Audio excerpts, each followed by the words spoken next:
Vamos trazer essa informação aí, que está todo mundo me perguntando sobre o Gustavo Cuéllar, informação do Samir Carvalho, que também teve um acréscimo aí do Marco Belo recentemente, que foi a ligação do Ramon Dias para o Cuéllar, para que, enfim, sentir do jogador se ele quer voltar para o Brasil e se ele jogaria no Corinthians. E a resposta foi muito positiva, de que o Cuéllar, sim, já aceitou, topa jogar, topa reduzir o salário, aí foi o Samir que informou, né? Ele topa inclusive reduzir o salário, porque ele ganha uma Babilônia lá no Al-Shabaab, mas tem um probleminha. Ele tem contrato até metade de 2026. O Inter, cara, o Inter estava praticamente fechado com esse jogador, acho que no ano passado, mas é difícil negociar com os árabes, né? Então, assim, nesse momento, o que o Cuéllar entregou para o Corinthians e para Ramon Dias?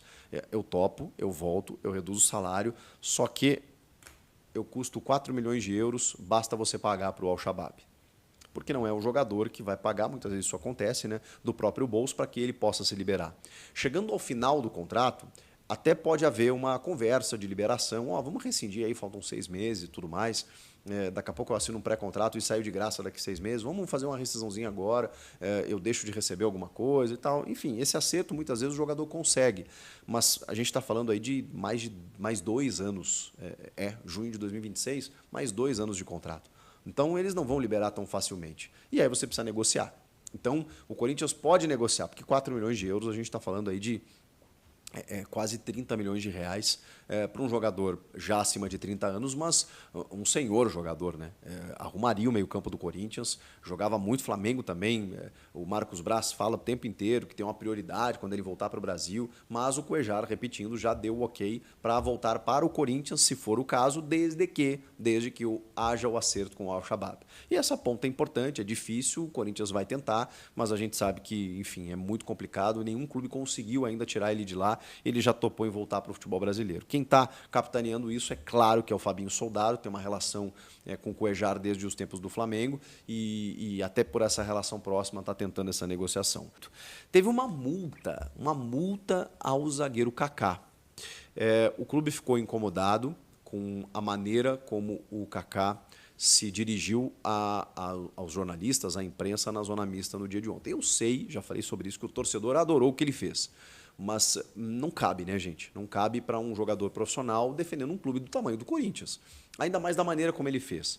Foi uma maneira premeditada, ele pediu para os assessores para falar, chegou na zona mista e proferiu aquela frase. E aí vou repetir aqui o que eu já falei, se ele está incomodado com algum jornalista, não tem problema nenhum, vai lá, cita o nome do cara, a gente tem um microfone, a gente fala dos caras, por que eles não podem falar da gente? Eu defendo essa liberdade, essa trocação, tá tudo certo. Mas quando ele generaliza, e com ofensa, né, com baixo nível, e muita gente nem entendeu, né, porque o Kaká é uma liderança positiva, segundo muitos, lá dentro do clube, um cara que chegou entendendo a realidade do clube, entendendo a dimensão que o clube tem, e assim, perdeu a cabeça, né? Estava com a cabeça cheia por coisas que eu vi no vestiário, sei lá, chegou ali, disparou contra todo mundo que estava ali.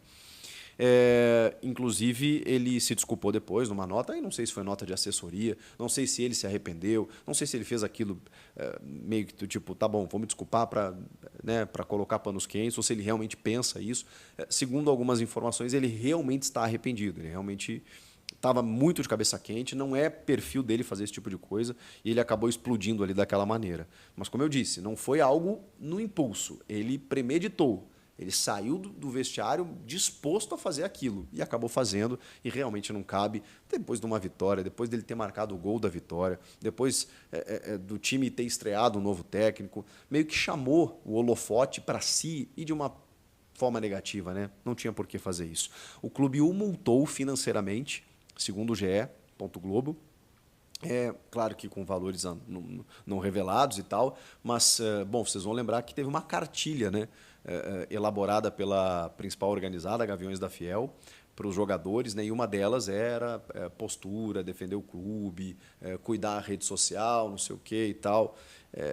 Não é um comportamento que a gente, né, ache aceitável, né? Pelo menos eu penso assim, eu sei que o torcedor adora quando chega a imprensa, eu sei. Mas não dá, gente. Dessa maneira não dá, ainda mais generalizando.